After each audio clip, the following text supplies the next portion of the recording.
Shri Krishna, Radhe Radhe, Shri Haridas. Welcome to all. आप सभी को माही चौथ की हार्दिक शुभकामना। एक सेठ सेठानी थे। उनके घर में किसी चीज की कोई कमी नहीं थी, किंतु उनके कोई संतान नहीं थी।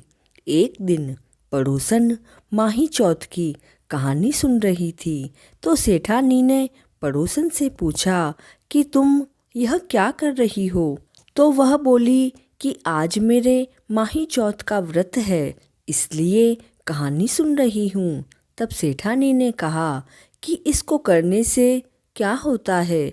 तो पड़ोसन ने कहा कि अन्न, धन और संतान को देने वाला यह व्रत है। तब सेठानी बोली कि अगर मैं गर्भवती हो जाऊंगी तो 1.25 सेर का तिलकुटा करूंगी और चौथ का व्रत भी करूंगी।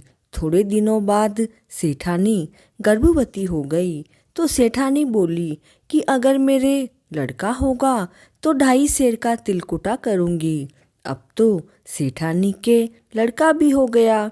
इस बार सेठानी ने चौथ माता से कहा कि अगर मेरे बेटे का विवाह हो जाएगा तो मैं 1.25 मन का तिलकुटा करूंगी। इधर अब बेटे का विवाह भी मंड गया। लोग बारात लेकर गए। अब तो चौथ माता को भी क्रोध आ गया और चौथ माता सोचने लगी कि जब से गर्भवती हुई है तब से तिलकुटा बोल रही है और अब तो बेटे की शादी भी कर रही है। अभी इसने एक भी तिलकुटा नहीं किया। अगर मैंने इसको अभी चमत्कार नहीं बताया तो मुझे कलयुग में कोई नहीं मानेगा। इधर बेटे ने 3 फेरे तो ले लिए। चौथे फेरे में चौथ माता गाजती घोरती आई और दूल्हे को उठाकर पीपल पर बिठा दिया। अब तो फेरों में हाहाकार मच गई। सभी ने दूल्हे को खूब ढूंढा, लेकिन दूल्हा तो कहीं नहीं मिला।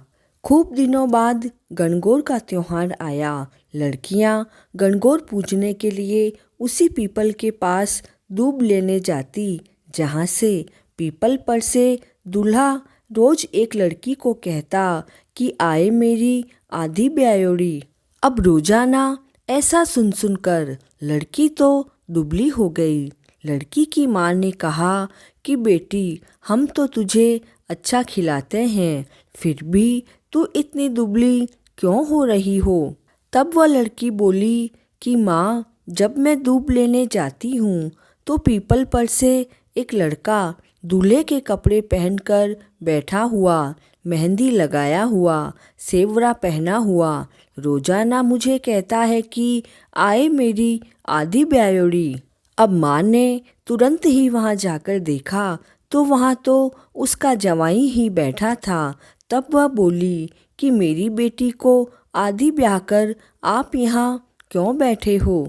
तब दूल्हा बोला कि मैं तो चौथ माता के धरने पड़ा हूँ। मेरी माँ ने तिलकुटा बोला और किया नहीं, इसलिए चौथ माता नाराज हो गई और मुझे उठा लाई और यहाँ बिठा दिया।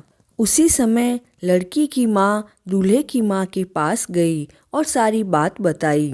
सेठानी बोली, हे चौथ माता, मेरा बेटा आ जाएगा तो मैं 2.5 मन का तिलकुटा करूँगी। लड़की की माँ ने भी 2.5 मन का तिलकुटा बोल दिया। चौथ माता खुश हो गई और उसके बेटे को लाकर वापस फेरों में बिठा दिया। लड़के का विवाह हो गया।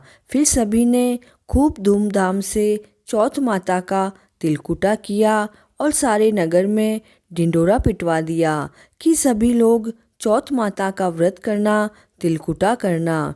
हे चौथ माता, उसके बेटा बहू को मिलवाया जैसे सभी को मिलाना। कहते को, सुनते को, हुकारा भरते को, अपने सारे परिवार को मिलाना। चैनल पर माघ मास मातम्य भी चल रहा है, जिसका लिंक डिस्क्रिप्शन बॉक्स में मिल जाएगा, तो उसे भी अवश्य श्रवण करें। जय श्री कृष्णा।